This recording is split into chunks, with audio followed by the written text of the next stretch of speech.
Assalamualaikum warahmatullahi wabarakatuh.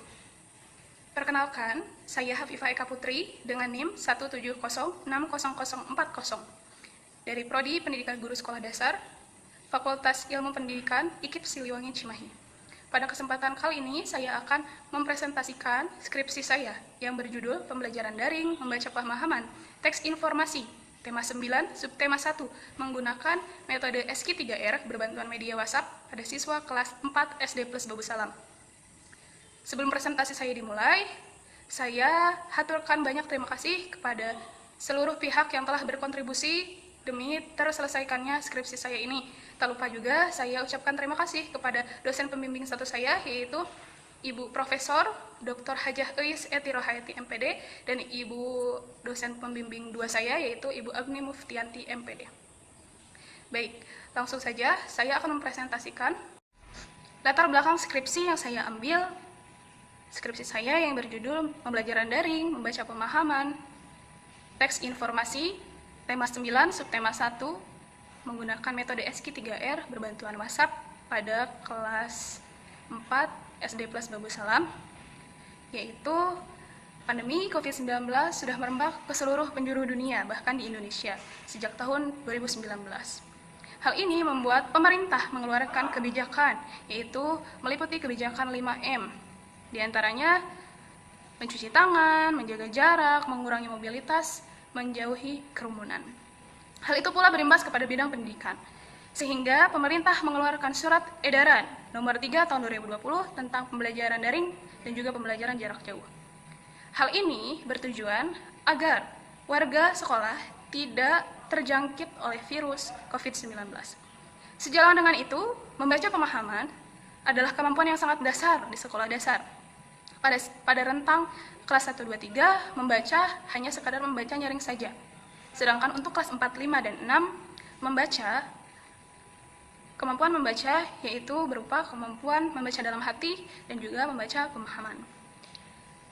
Sedangkan di seluruh penjuru dunia, kemampuan membaca pemahaman Indonesia masih sangatlah rendah, yaitu masih berada di peringkat 48 dari 56 negara menurut studi internasional PISA.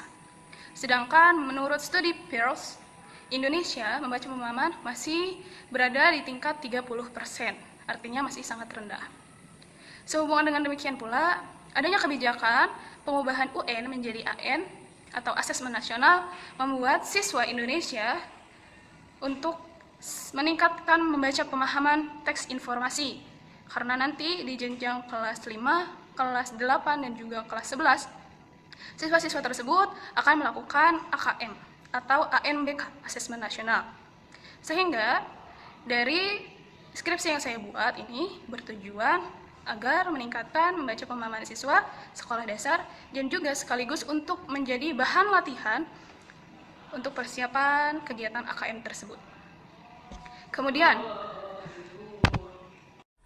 rumusan masalah dalam skripsi saya yaitu yang pertama, bagaimana skenario dan implementasi pembelajaran daring, tema 9, subtema 1, membaca pemahaman teks informasi menggunakan metode SQ3R berbantuan media WhatsApp pada siswa kelas 4 SD plus Babu Salam. Kemudian, bagaimana respon guru dan siswa terhadap pembelajaran daring, tema 9, subtema 1, membaca pemahaman teks informasi menggunakan metode SQ3R berbantuan media WhatsApp pada siswa kelas 4 SD plus Babu Salam. Yang ketiga, yaitu kendala apa saja yang dihadapi siswa dalam mengerjakan tugas-tugas pada pembelajaran daring, tema 9, subtema 1, membaca pemahaman teks informasi menggunakan SQ3R berbantuan media WhatsApp pada siswa kelas 4 SD plus Babu Salam. Dan yang terakhir adalah kendala-kendala apa saja yang dihadapi oleh guru pada pembelajaran daring, tema 9, subtema 1, membaca pemahaman teks informasi menggunakan metode SQ3R berbantuan media WhatsApp pada kelas 4 SD plus Babu Salam. Lanjut ke pembahasan. Nah, ke pembahasan itu, yang pertama, pembelajaran daring. Pembelajaran daring itu adalah pembelajaran yang menggunakan konektivitas, menggunakan aksesibilitas dari internet dan juga penggunaan terhadap perangkat komputer maupun gawai. Adapun pengertian lain, Pembelajaran daring yaitu pembelajaran yang menggunakan aplikasi-aplikasi yang terkoneksi terhadap internet. Kemudian yang kedua, membaca pemahaman. Membaca pemahaman adalah kegiatan membaca untuk meningkatkan pemahaman sebuah informasi. Kemudian yang ketiga, tema 9 subtema 1. Tema 9 subtema 1 ini terdapat pada kelas 4, yaitu kayanya negeriku, dan juga subtema 1 itu kekayaan sumber energi di Indonesia.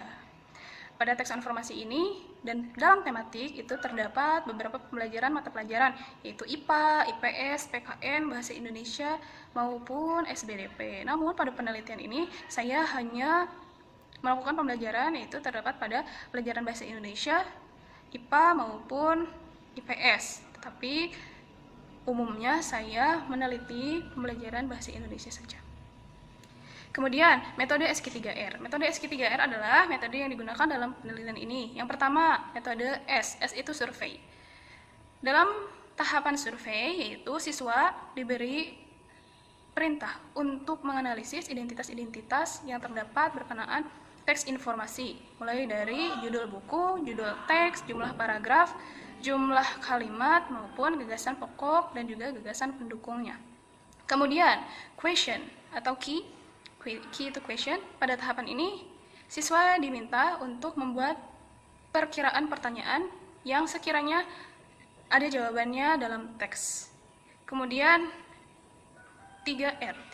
3R ini yaitu read, recite, dan juga review. Read ini yaitu pada tahapan ini siswa diminta untuk membaca teks secara menyeluruh. Kemudian recite. Recite pada tahapan ini siswa diminta untuk mencocokkan antara pertanyaan dengan jawaban yang ada di dalam teks. Kemudian review, pada tahapan ini siswa diminta untuk mengkaji ulang apakah pertanyaan dengan jawabannya itu sudah cocok ataukah sudah betul, dan juga kemudian pada tahapan review ini siswa diminta untuk mengingat kembali atau mengingat-ingat dari pertanyaan dan juga jawaban yang telah ia dapat. Kemudian siswa tersebut menceritakan kembali apa yang telah ia pahami dari kegiatan SQ3R ini. Metode penelitian. Metode penelitian yang saya gunakan yaitu deskriptif kualitatif untuk mendeskripsikan skenario, implementasi, kendala guru, dan kesulitan yang dialami siswa dalam pembelajaran daring. Kemudian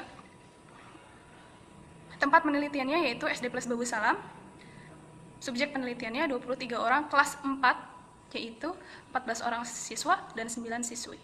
Alamat penelitian saya yaitu Jalan Ciburial Indah, nomor 2-6, Desa Ciburial, Kecamatan Cimanan, Kabupaten Bandung, 40198. Instrumen yang digunakan yaitu instrumen observasi guru dan siswa, tes tertulis, kemudian tes sebelum dan sesudah pembelajaran, angkat sikap siswa dan guru, dan juga wawancara guru dan siswa.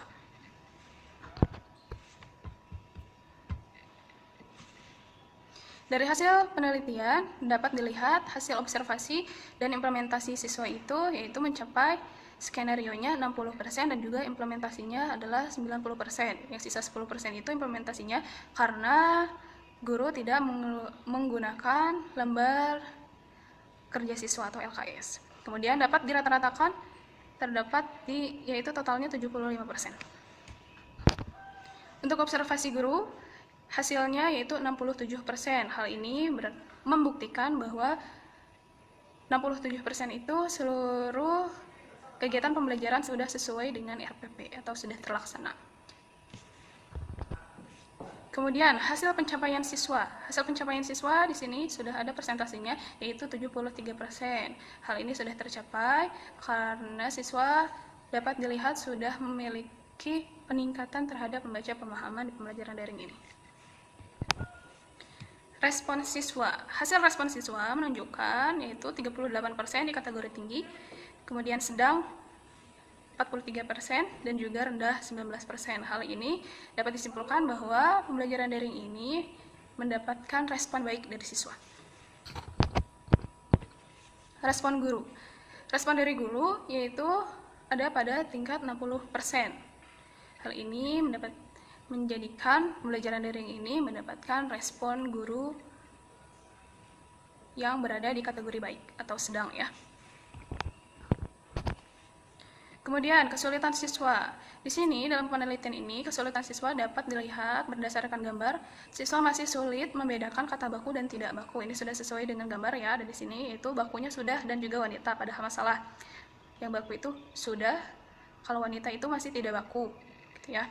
Kemudian yang kedua, siswa dalam pembelajaran daring ini masih sulit menghubungkan antara pertanyaan dengan jawaban yang ada di dalam teks. Jadi masih kurang nyambung.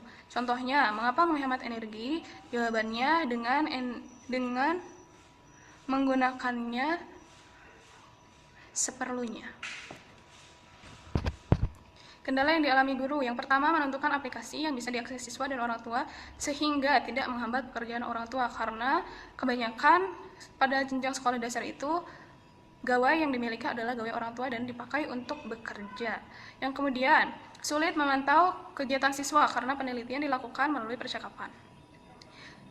Kemudian yang ketiga, apabila terdapat kesalahan siswa dalam menjawab atau melakukan pembelajaran, guru sulit membenarkan secara langsung, hanya sekadar koreksi ringkas saja. Nah, dari penelitian ini dan dari presentasi yang sudah tadi dipaparkan, dapat disimpulkan bahwa penelitian ini sudah mencapai tujuan dan mendapat respon baik dari guru maupun siswa. Saran yang diberikan oleh peneliti yaitu metode SQ3R ini, jika pembelajaran daring sebaiknya menggunakan video conference agar pembelajaran menjadi lebih efektif. Terima kasih telah menyaksikan presentasi skripsi saya. Mohon maaf apabila terdapat kesalahan pelafalan kata. Terima kasih. Wassalamualaikum warahmatullahi wabarakatuh.